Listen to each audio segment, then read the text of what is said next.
La Russie ordonne l'évacuation immédiate et sans délai de son personnel dans la centrale nucléaire de Bouchehr, située sur la côte du golfe Persique, au sud de l'Iran. Selon le renseignement russe, des attaques imminentes d'une ampleur inédite se préparent du côté de Washington sur des centrales nucléaires et des infrastructures énergétiques iraniennes. Et ce lundi, Vladimir Poutine, de façon expresse, a ordonné l'évacuation de ses experts dans ces centrales nucléaires, mesdames et messieurs. Donald Trump a maintenant choisi la stratégie du silence. On dirait qu'il a écouté ses conseillers. Plus de communication, plus d'annonces. Il veut employer l'effet de surprise et frapper les Iraniens de façon inattendue.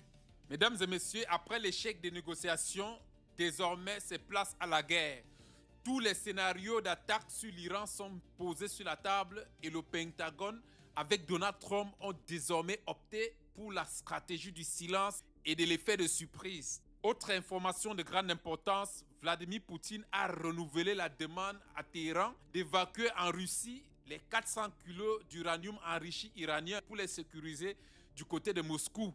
Selon certaines sources américaines, les conseillers militaires auraient interpellé Donald Trump et lui conseillant de ne plus parler ouvertement les intentions des États-Unis en ce qui concerne les frappes sur l'Iran. Il faut s'en dire, mesdames et messieurs, que d'après les scénarios qui se profilent, cela est confirmé que réellement Donald Trump avait l'intention d'utiliser l'arme ultime pour pulvériser l'Iran.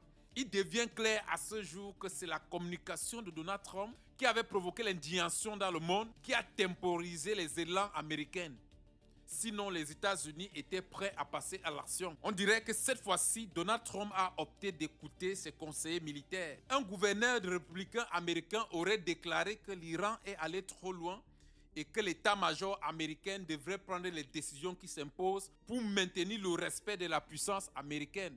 Fin de citation. Mesdames et messieurs, du côté de Téhéran, les gardiens de la révolution ont annoncé qu'ils s'attendaient à tous les scénarios après l'échec des négociations et qu'ils sont préparés à toute éventuelle attaque, que les ripostes sont déjà aussi élaborées. Un autre sénateur américain a réitéré que les États-Unis devraient absolument prendre coûte que coûte le détroit d'Ormuz. En ce qui concerne la demande de Vladimir Poutine de transférer les 400 kilos d'uranium enrichi iranien à Moscou, comme pour la première demande, Téhéran n'a pas toujours donné suite à la demande de Moscou. Mesdames et messieurs, vous êtes sans ignorer que Peter Hegges, le ministre américain de la guerre, a martelé il y a de cela 2 semaines que par tous les moyens, les États-Unis iront chercher les 400 kilos d'uranium iranien. Qu'est-ce qu'ils veulent en faire? Cela va dans l'étroite ligne et la vision